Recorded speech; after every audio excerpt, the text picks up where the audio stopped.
Joining us on the line right now, the president of the Reagan Legacy Foundation and the eldest son of the 40th President of the United States, Michael Reagan. Michael, welcome to Mark My Words. How are you? It is good to be with you, Mark, on the 72nd anniversary of my father's 39th birthday.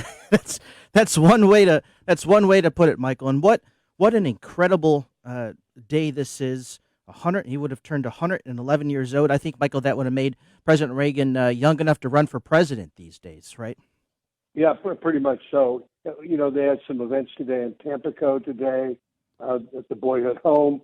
And, of course, my family, 3 generations of us, myself, my son, my daughter, my grandchildren, were all up at the library because they celebrate the birthday every year. On his birthday, they lay a wreath, on his grave there at the Presidential Library in Simi Valley, California. That's where we were this morning. My whole family is really nice. What a wonderful time, and what a legacy, Michael. The Reagan Legacy Foundation. I'd like for you to give us a little bit of background, and then we'll transition on what the Reagan Legacy Foundation is doing to honor the President Ronald Reagan's legacy. Well, I started the Reagan Legacy Foundation back in, I think, 2002. When my father's aircraft carrier was christened. It was christened in 2001, commissioned and brought over to San Diego, California, to Coronado. And I wanted to find something to be able to do for the sailors on board.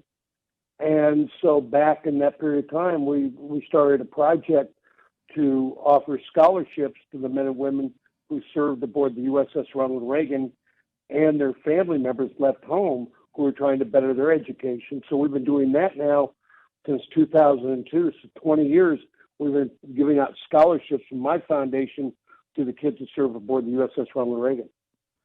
Incredible. And what a way to honor President Reagan's birthday, but then by honoring our veterans. Oh, absolutely right. We started that in 2002, and then about 6 years ago, I visited Normandy on quite a few occasions. People, don't know this, but my father was the first president to actually go to Normandy on D-Day and speak. And that's that great Point de Hoc speech that he gave. And I was with Peggy Noonan today at the library, who helped my father write that speech about the points of Point de Hoc. So it was great to be able to visit there and what have you. And I thought, what can we do to honor my father and honor those who served in the Second World War in the European theater? And so we partnered with the Airborne Museum in St. Mary Glees. By the way, St. Mary Glees, first town freed by America on D-Day. That's where all the paratroopers are going. If you ever saw The Longest Day, they filmed that in the center of town of St. Mary Glees. If you saw Saving Private Ryan, that's where the paratroopers were, in fact, going. 82nd, 101st Airborne know it very, very well. And so what we've done is we've made it available for people to go online to walkwaytovictory.com, and they can purchase a brick for $250 and put the name of a loved one on that brick, if you will, what service they were in the Second World War, European theater, when they served, how they served, and what have you. And then we installed that brick at St. Mary Glees in their name. And any of the profits from the brick project end up going to the scholarship program for the kids on the Reagan. So we actually pay it forward to the next generation. I just think that's a great way to honor not only those who fought in the Second World War, but also to honor my father, who in fact did 300 films during that period of time, training films for those who fought in the Second World War. Wow. And I want to encourage everyone to visit ReaganLegacyFoundation.org as well, ReaganLegacyFoundation.org. Michael, we're losing so many veterans, World War II veterans, and we just lost Senator Bob Dole, and I had a chance to meet him several times in Washington, but we are quickly losing these because they're in their 90s and older. Why is it important to continue sharing and educating people on the history and legacy of not just D-Day, but World War II and our veterans?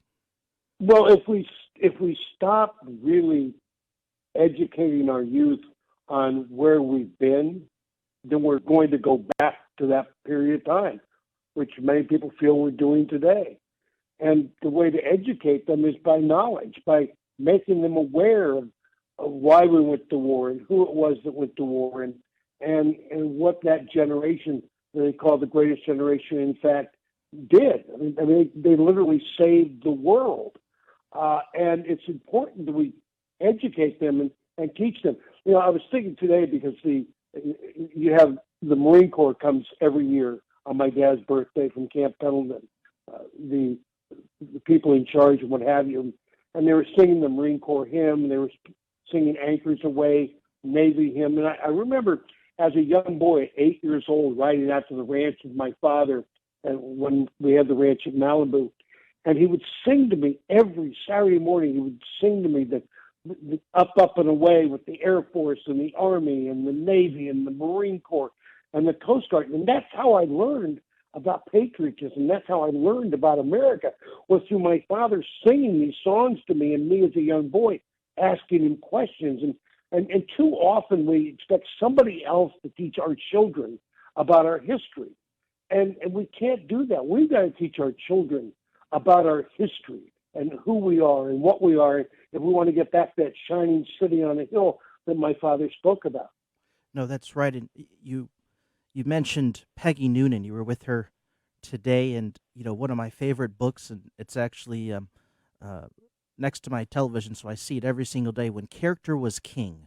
I thought that was such a wonderful book, and have always enjoyed listening and reading articles by Peggy. Michael, what an incredible story that you shared about singing with your father. And I know you've got a busy schedule here. Is there another favorite memory of your father that sticks with you, particularly today on his birthday? Gosh, I have so many memories trying to think of pulling one out of it, and talking about going out to the ranch and my dad singing all of these hymns, military hymns, and what have you. I think I wrote a book called What I Learned from My Father, a lesson my father taught me. You can go online to Amazon and get it, because there's so many lessons. But, one of the great lessons he taught me is how to be a father. Wow. One of the great, as busy as he was, governor of the state of California, 8 years, president of the United States, 8 years. The fact of the matter, he never forgot that he was a father and a husband, but a father. And that was just probably one of the great lessons, that he never found himself so busy that he couldn't be a dad to me or a grandfather to Cameron and Ashley. He never got to meet little Marilyn and Penny because they're so small. They're 3 and 6. But they love their great-grandfather. They go up to the library, and it brings them to tears as they stand at his gravesite as they did today, because they're learning about their great-grandfather.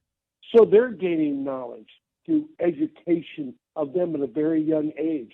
But my father never forgot that he was a dad first and a husband, and everything else was next. What an incredible, it's not about titles or positions. It's about family and your love of your children and your love of your wife.